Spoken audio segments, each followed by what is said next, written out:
पर ज्यादा बातचीत के लिए हमारे साथ रिटायर्ड मेजर मोहम्मद अली जी जुड़े हुए हैं, उनसे हम बातचीत करेंगे।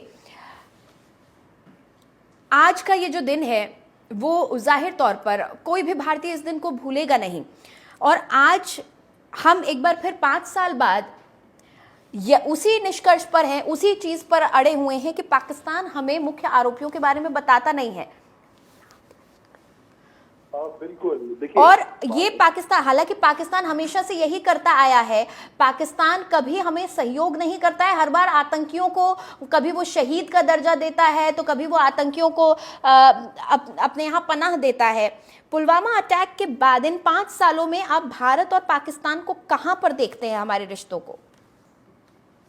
देखिए, मैं ये कह रहा हूँ कि पुलवामा अटैक के बाद उसी साल 2019 में अगस्त में एब्रिगेशन ऑफ आर्टिकल 370 और अल्फा हमने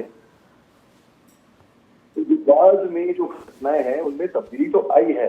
हालात तो बदलेगा नहीं तो तब्दीली आई है, लेकिन आपने बिल्कुल दुरुस्त फरमाया, पाकिस्तान जो है वो बिल्कुल नासुर है, वो बदलता नहीं है। और वो बल्कि जो उग्रवादी मारे जाते हैं उनको शहादत का दर्जा दे देता है उल्टा। कि आप देखिए 99 में 1999 में जब घुसपैठी घुसाए थे कारगिल के अंदर, वो पूरे पाकिस्तान की सेना में के थे।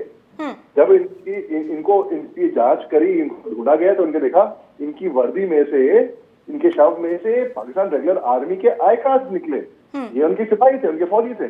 तो बेसिकली पाकिस्तान की सेना को भी मैं कुछ उग्रवाद से कम नहीं मानता हूँ। अब दूसरी बात है कि इसका हल क्या है, कैसे हमने पाकिस्तान के ऊपर हमने प्यार से बात कर ली, डंडा मार दिया, घर में घुस के मार दिया, एयर स्ट्राइक्स कर ली, सर्जिकल स्ट्राइक्स कर लिए, अन्य देशों ने भी उन्होंने वही कार्रवाई करी है, ईरान ने करी है, अमेरिका ने करी है। लेकिन पाकिस्तान नासुर है, वो कभी सुधरता नहीं है।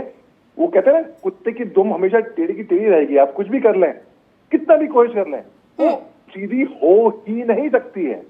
तो उसी तरीके से ये देखिए, पिछले मैंने जब पुलवामा अटैक हुए थे तो पिछले 5 साल पहले मैंने एक ओपन लेटर लिखा था जैश ए मोहम्मद टेररिस्ट आउटफिट को, जिसके करोड़ों में शेयर हुए थे। और एक उमेश जाधव जी एक हैं, वो अपनी गाड़ी अपनी पर्सनल खर्चे पे सीआरपीएफ के हर एक शहीद के घर गए थे, घर तो घर मिट्टी जमा करते हुए। वो आज भी बल्कि दिल्ली आए हुए हैं। और यहाँ पूरी कोई हर नागरिक ने अपनी तरफ से पूरी जरूरत लगा के पूरी कोशिश करी है। लेकिन बात वही वहां पे आगे खत्म हो जाती है कि पाकिस्तान कब, आईटी में जो स्पेशलिस्ट है पाकिस्तान, आईटी यानी कि इंफॉर्मेशन टेक्नोलॉजी नहीं, इंटरनेशनल टेररिज्म, ठीक है। तो पाकिस्तान कब सुधरेगा, वो नहीं सुधरने वाला। अगर हम उम्मीद कर रहे हैं कि शायद वो सुधर जाए, हालात ठीक हो जाए, हालात सामान्य हो जाए, कभी नहीं सुधरने वाला पाकिस्तान। और वहां की जो लीडरशिप है, अभी आप देख लीजिए इलेक्शन हुए हैं, इलेक्शन की रिजल्ट नहीं बता रहे वो लोग, क्यों? क्योंकि वहां की मिलिट्री ने ऑलरेडी फैसला कर दिया है कि अगला वजीर आजम कौन होएगा, या तो बिलावल भुट्टो हो या तो शरीफ ब्रदर्स में से दोनों, नवाज शरीफ या शहबाज शरीफ। इमरान खान और मुशर्रफ को तो अंदर कर दिया जेल के अंदर पहले से, तो वो तो इलेक्शन से बाहर हो गए। हाँ। तो पाकिस्तान बिल्कुल नासुर है। और अगर हम उम्मीद कर रहे हैं, मेरे ख्याल से जो इनको करारा जवाब जो देते हैं, यही वही भाषा समझते हैं जो इस भाषा की। मोहम्मद अली शाह साहब, आप इस चीज को किस तरह से देखते हैं? पुलवामा अटैक हुआ, हमने पुरजोर तरीके से उसका विरोध किया, अंतर्राष्ट्रीय मंच पर भी हमने पाकिस्तान को एक्सपोज करने की पूरी कोशिश की है, लगातार हम कहते हैं।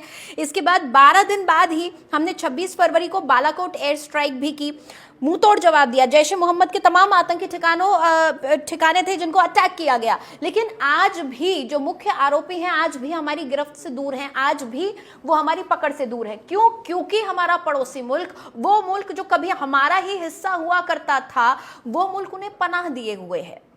तो 26 फरवरी का वो अटैक, बालाकोट एयर स्ट्राइक जो हमने किया, लेकिन आज तक मुख्य आरोपियों को ना पकड़ पाना। जी, आपकी बात सही है। देखिए, बल्कि आप उम्मीद क्या करें ऐसे मुल्क से जहां पे हाफिज सईद जैसे उग्रवादी, दहशतगर्दी दरंदे वो जेल के अंदर हैं, लेकिन फिर भी इलेक्शन लड़वा रहे हैं। उनके बेटे इलेक्शन लड़ रहे हैं उनके दम पे। उनके बेटे का तो नाम भी सुना होगा किसी ने भी, वो जानता भी नहीं। लेकिन हाफिज सईद के नाम पे भाई वहां पे उग्रवादी नेता बन रहे हैं। तो अब जब ऐसा मुल्क जहां पे उग्रवादी नेता के लिए खड़े होंगे, हम ऐसे मुल्क से उम्मीद भी कर क्या सकते हैं? तो और ये नाम तो हमें देंगे नहीं। आपको मैं बताता हूँ, हमने 71 में इनसे 93,000 प्रिजनर ऑफ वॉर लिए थे पाकिस्तान से, है। हाँ। 71 की लड़ाई में मेरे फादर ने भी उस जंग में हिस्सा लिया था, वो भी फौज में थे, और इन्होंने हमसे 56 लिए थे, हमारे से 56 प्रिजनर ऑफ वॉर। आज तक इनका मालूम नहीं पड़ा। रेड क्रॉस सोसाइटी ने गए, यूएन ने गए, इंस्पेक्ट की इनकी जेल्स, इनकी फैमिलीज ने चिट्ठियां लिख के जमाना निकल गया, लेकिन आज तक उन 56 में से किसी का मालूम नहीं पड़ पाया गए कहां वो। आप हिंदुस्तान ने उनको उनकी बाल्टी मग्गे समेत वापस भेजा, उनको पूरा जेनेवा कन्वेंशन के तहत उनको इज्जत दी, सब कुछ। मगर ना देखिए, पाकिस्तान जो है ना, तभी तो मैं कह रहा हूं कि, और मैं ऐसा बंदा हूं जो मैं बहुत अमल शांति उसमें था, मैं कभी नहीं इसमें बढ़ावा दिया कि हेट्रेड को या दुश्मनी को, मगर जो चीज हो ही नहीं सकती। बिल्कुल मोहम्मद अली शाह साहब, भारत ऐसा देश है ही नहीं जो हेट्रेड को या हिंसा को किसी भी तरह से बढ़ावा दे। लेकिन अली शाह साहब, आपके पास में आऊंगी। जिस तरह से झा साहब कह रहे हैं कि अब भी आतंकवादी घटनाएं हमारे देश में होती है, इतना बड़ा अटैक नहीं हुआ, लेकिन वो ये कह रहे हैं कि अब भी जिहादी या यूं कहें कि पाकिस्तान के इशारे पर काम करने वाले आतंकी हमारे देश में पनाह ले लेते हैं। लोगों को, किसी को बहका के, किसी को डरा के, किसी को बरगला के उनकी पनाह में छुप जाते हैं, उनकी आड़ ले लेते हैं। तो क्या वाकई ये मुमकिन है कि हमारे देश में भी जिस तरह से हमास ने जाल फैला लिया था, बहुत खामोशी के साथ रहकर हमारे देश में भी कुछ इस तरह की गतिविधि को अंजाम दिया जा सके? जी, आपका बड़ा अच्छा सवाल है, बहुत ही सूझबूझ वाला सवाल है आपका। देखिए, जो हमस 7 अक्टूबर को इजराइल में हमस ने किया, ये बहुत ही खतरनाक चीज थी, और सारे मुल्कों को इससे सीखना चाहिए और सतर्क रहना चाहिए। देखिए, हम बदकिस्मती से पुलवामा हो गया था 14 फरवरी 2019 में। हाँ। मैं ये कहूंगा कि हमारी देश के जाबाज फौजी अपनी जान की परवाह करे बगैर, अपनी जान की बाजी लगाकर, अपनी जान पे खेलकर जो हमारी सरहदों की रक्षा करते हैं और हमारे मुल्क की हिफाजत करते हैं, आप सोचिए वो ना हो तो एक पुलवामा क्या, तो इन्होंने कितने ऐसे पुलवामा अटैक्स रोके होंगे। बहुत हमारे फौजियों ने, इन्होंने जो मेहनत की होगी, जो दूर दराज इलाकों में, बर्फीले चट्टानों में, परिवार से दूर, छुट्टी टाइम पे नहीं मिलती होगी, वहां पे कितने ऐसे घातक अटैक्स रोके होंगे इन्होंने, क्योंकि वो है तो सब महफूज है।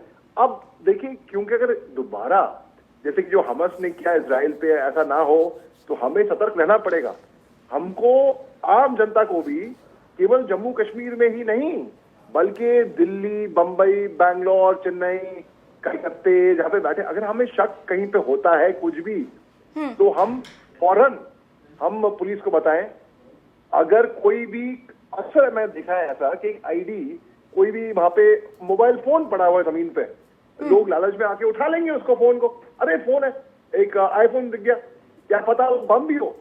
खुदा ना करे, गॉड फॉरबिड, भगवान ना करे ऐसा ना हो कभी, लेकिन हमको भी अपनी सुरक्षा अपने हाथ में है। शाह साहब, एक सवाल में यहाँ पर आता है, क्योंकि बेरोजगारी है, क्योंकि शिक्षा नहीं है, ठीक, अशिक्षा है, लोग कम शिक्षित हैं, इसलिए लोग हाथ में पत्थर उठा लेते हैं, इसलिए लोग भटक जाते हैं। लेकिन शाह साहब, क्या आपको नहीं लगता, अगर हम गौर करें तो हमारे देश में जो बड़ी बड़ी आतंकी घटनाएं घटी हैं, उसके मास्टरमाइंड अच्छे पढ़े लिखे लोग रहे हैं? कि कई मामले ऐसे हैं, कई हमारे पूर्व में हमारे देश में जो बॉम्ब ब्लास्ट हुए हैं, उससे जुड़े हुए लोग, कुछ डॉक्टर्स थे, इंजीनियर्स थे, वो अच्छे पढ़े लिखे लोग थे। तो ये जरूरी नहीं कि अगर आपके पास सुविधाओं का की अभाव है, की कमी है, तो ही आप गलत रास्ते पर जा रहे हैं। आपने बिल्कुल है, बल्कि 100% की बात करी है आपने। मैं एक बात बताता हूँ आपको, आपके और आपके चैनल के माध्यम से हमारे देश की जनता, आवाम को मैं ये बताना चाहूंगा कि जो लोग उग्रवादी हरकतों को, फुट सोल्जर्स जो फायदे होते हैं वो आके अंजाम देते हैं, जो बम लगा देते हैं, इनको बेवकूफ बनाया जा रहा है, जन्नत दिखाई जा रही है फालतू की जी, कुछ नहीं होने वाला, इनको हूर परी दिखाई जा रही है कि अरे यार, आखिरियत में क्या होगा वो अलग बात है, इस जन्म में इस जिंदगी को तो अच्छे से जी लो, यहाँ पे तो आप कायदे से पेश आओ, यहाँ पे तो अच्छे इंसान बनो। लेकिन इनको ऐसा, जी जी, आप ये कह रहे हैं कि उनको उनको ब्रेन वॉश जो हम वर्ड यूज करते हैं, इस तरीके की चीजें की जा रही हैं, लेकिन लोगों को खुद अपने विवेक से काम लेना होगा।